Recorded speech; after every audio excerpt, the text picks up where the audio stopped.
This is a continuation of my post. I was just saying we need to support the healthcare workers too, because we suffer just as much as anyone else.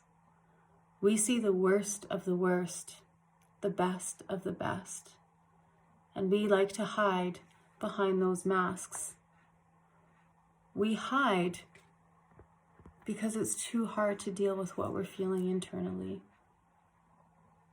So I want to create a platform. I want to create a place, a safe place for healthcare workers to talk and come out of the shadows and get healing.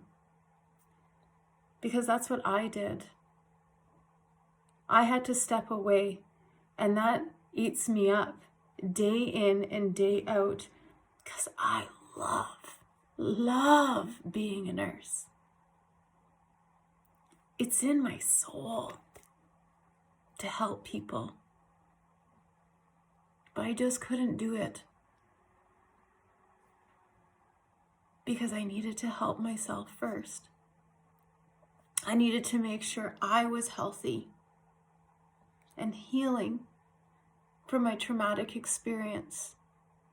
I had to wrap my head around that, learn of this new reality, learn about my heart failure, learn about what I experienced.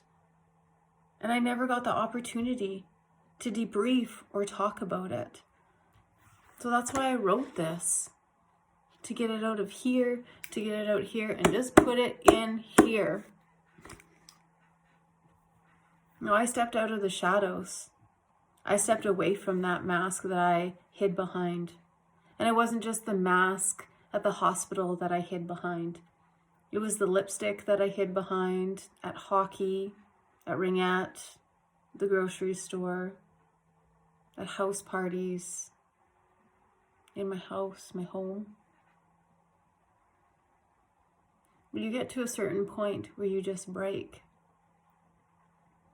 And as a healthcare provider, I realized, how can I possibly help people heal if I am so hurt and broken on the inside?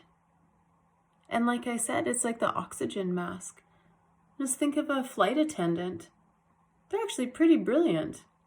When they start talking about, oh, put your oxygen mask on yourself and then tie in the back. It's brilliant. You got to make sure you have a breath of fresh air before you can help others. And that transpires in anything in life, not just healthcare professionals, but anything in life. We all have to find healing within so we can go on another day.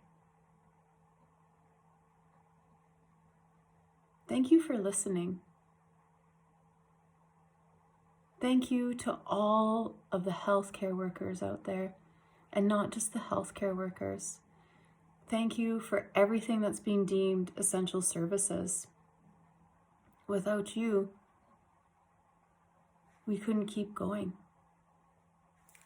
Thank you for everything that you've done and are doing within this COVID-19, this pandemic.